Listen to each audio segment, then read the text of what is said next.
I'd like to unpack Hebrews chapter 11. I personally like to call this chapter the chapter of faith. To begin with, Hebrews chapter 11 verse 1 says, "Now faith is the substance of things hoped for, the evidence of things not seen." From this verse, we understand what faith truly is. Faith is the proof of what we cannot see. Faith can be seen in that person who has just received an eviction notice, but deep in the night, that same person is worshiping and praising God because they believe that everything will work out for their good. Faith can be seen in that person who's been told that they aren't good enough, they aren't skilled enough, they are not qualified enough to start that project or start their own business. But they do it anyway because their belief in God is stronger than the voices of discouragement around them. But what else does Hebrews 11 tell us about faith?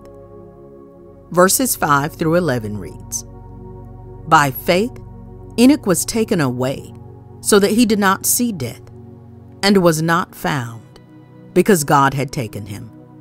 For before he was taken, he had this testimony, that he pleased God. But without faith, it is impossible to please him. For he who comes to God must believe that he is, and that he is a rewarder of those who diligently seek him." By faith, Noah, being divinely warned of things not yet seen, moved with godly fear, prepared an ark for the saving of his household, by which he condemned the world, and became heir of the righteousness which is according to faith. By faith, Abraham obeyed when he was called to go out to the place which he would receive as an inheritance. And he went out, not knowing where he was going. By faith, he dwelt in the land of promise, as in a foreign country, dwelling in tents with Isaac and Jacob, the heirs with him of the same promise. For he waited for the city which has foundations, whose builder and maker is God. By faith, Sarah herself also received strength to conceive seed, and she bore a child when she was past the age, because she judged him faithful who had promised. Take note of the following. It was by faith that Noah moved with godly fear and prepared the ark. It was by faith that Abraham obeyed when he was called, even though he didn't know where he was going. It was by faith that Sarah received strength to conceive. I pray that this encourages you. By faith, the Bible is telling us that Sarah literally received the strength to conceive. She was made strong. By faith, Noah acted. He prepared an ark. He moved with godly fear. By faith. What have you done by faith? What's your story? What's your story of faith? Every believer must have a story of faith, because without faith, it is impossible to please God. And so we should be encouraged as children of God, because regardless of how painful things currently are, regardless of how tough things may be, behind the scenes we have a God who is orchestrating your future. Not only that, but God can and sometimes does use the pain that we face in life in order to enable us to grow and mature as Christians. He can use the pain that we experience to open our eyes to His power and His might. He could even use the pain that we experience to position us for a blessing or a breakthrough. That's what I believe Romans chapter 8 verse 28 is telling us. For those who love God, all things work together for good.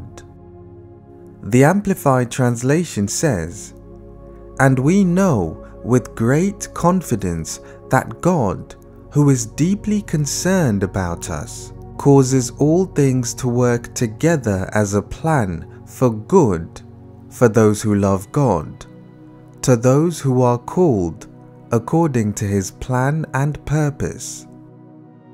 Meaning there is something working out for my good, for your good, even though you're in the middle of difficult circumstances. Oftentimes, God will use our struggles in order to shape our character. God can even use our pain in order to position us for a blessing or for a breakthrough.